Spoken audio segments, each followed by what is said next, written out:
Perlembagaan ialah peraturan atau undang-undang sama ada bertulis atau tidak bertulis yang menentukan organisasi pemerintahan kerajaan, pembahagian kuasa antara pelbagai kerajaan iaitu persekutuan, negeri dan kerajaan tempatan serta prinsip-prinsip dalam pentadbiran negara. Ia merupakan satu dokumen undang-undang bertulis yang telah dibentuk berasaskan kepada dua dokumen terdahulu iaitu Perjanjian Persekutuan Tanah Melayu 1948 dan Perlembagaan Kemerdekaan tahun 1957.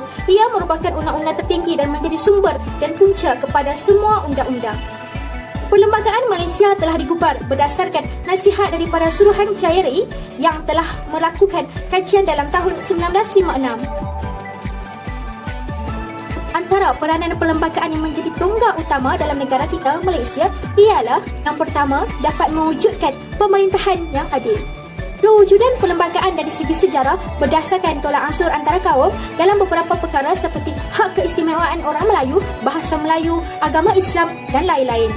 Sebagai contoh, walaupun perlembagaan memperuntukkan agama Islam sebagai agama persekutuan atau agama rasmi negara dalam bahagian 1 perkara 3/1, tetapi agama lain juga bebas untuk diamalkan di Malaysia. Yang kedua, mengelakkan penyalahgunaan dan mengawal pergerakan kerajaan dan rakyat.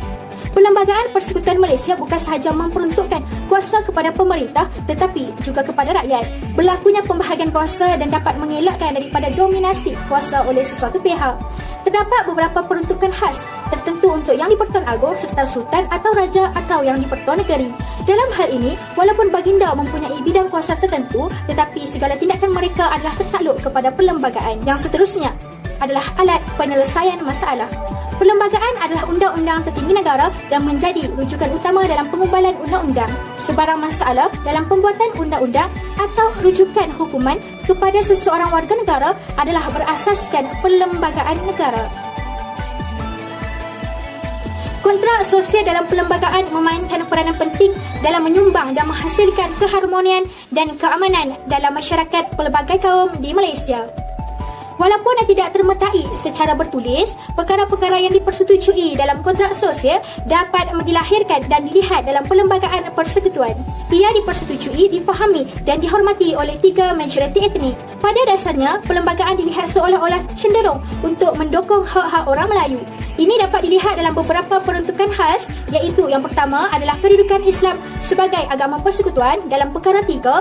Kedua, kedudukan keistimewaan orang Melayu termasuk Bumiputera, Sabah dan Sarawak apabila dua negeri ini membentuk Malaysia pada 16 September 1963 kurungan perkara 153.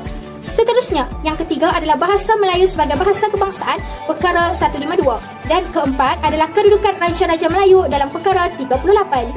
4 peruntukan ini sangat penting dan ia telah dipersetujui antara 3 parti politik terbesar yang mewakili orang Melayu, orang India dan orang Cina dalam kontrak sosial. Sebagai balasan termaktuknya peruntukan-peruntukan khas kepada etnik Melayu, orang bukan Melayu diberi hak kewarganegaraan di samping hak-hak penting lain seperti kebebasan beragama, hak berbudaya, hak pendidikan dan hak ekonomi. Secara ringkasnya, masyarakat majmuk di Malaysia dapat digambarkan sebagai pelangi yang terdiri daripada pelbagai warna. Dengan kata lain, perpaduan dapat dicapai tanpa mengorbankan identiti etnik, agama dan juga budaya. Ini kerana pendekatan di Malaysia lebih kepada integrasi nasional berbanding dengan asimilasi yang menghapuskan budaya etnik yang sudah wujud sekian lamanya. Inilah sebabnya mengapa perlembagaan terus dianggap sebagai dokumen yang seimbang dan diterima baik oleh rakyat Malaysia.